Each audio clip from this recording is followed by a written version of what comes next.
So, punta tayo ngayon sa farm natin sa Philippine Native Trees dito sa Villalon, Calubian, Leyte para magkaroon kayo ng update kung buhay ba or patay ba yung mga tinatanim natin last time.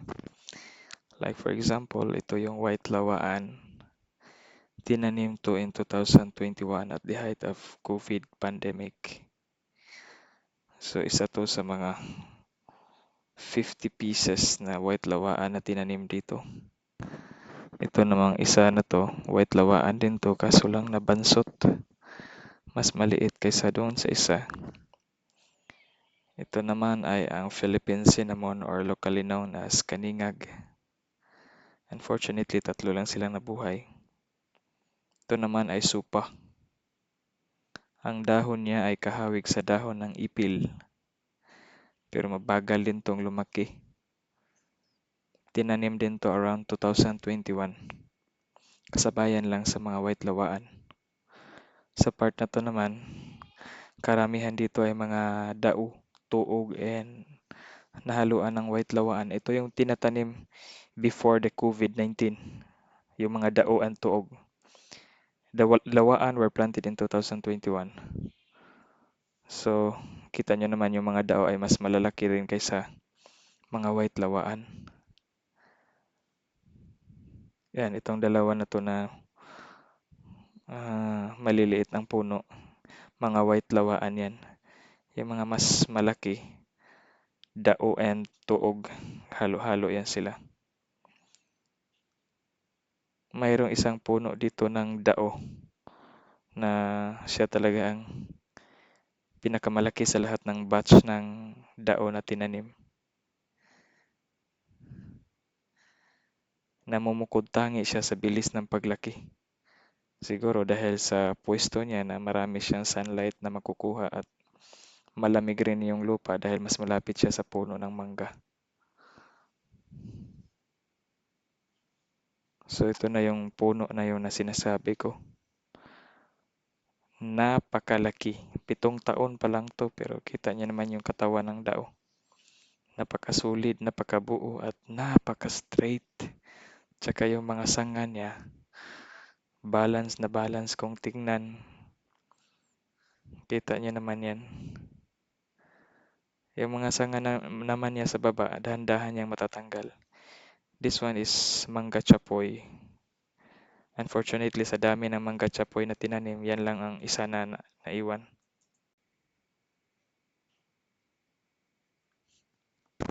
So, ito naman ang iba pang mga white lawaan na maliliit din. Hindi sila nakatubo ng mas mabilis. Ito naman ay mga tuog. Kasabayan to sa pagtanim ng mga white lawaan noong 2021. Dito naman yung isa sa mga pinaka-rare na mga tinanim natin dito, ang almasiga.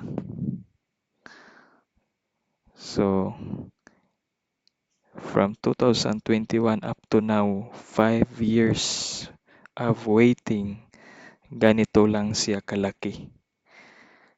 Marami tong tinanim dito, kulang-kulang mga 10 pero ang nabuhay 2 lang.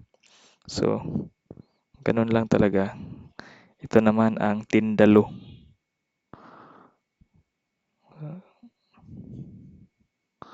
Ang tindalo marami to. Siguro may mga 30 pieces na nabuhay. Anyway, hindi naman sila mahirap buhayin kasi parang ano lang sila, parang nara. Yan, nakahilira yan sila sa gilid ng niyugan. Ginawa ko silang parang windbreaker in the future pag malaki na sila.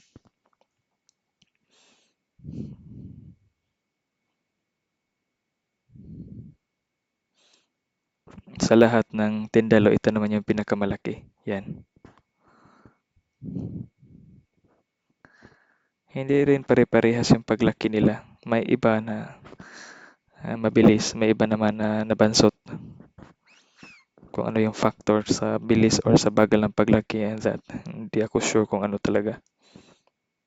Hindi naman ako palagi sa farm. Minsan lang akong bumibisita dito.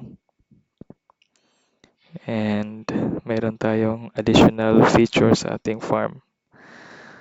yung ah, rainwater harvesting pond at tinaniman din natin ng ito red NATO. Yan. Yung iba naman ay mga tuog and daon na nakapalibot sa pond. In the future, hindi tayo mauubusan ng tubig kahit pa ay tag-init at walang ulan.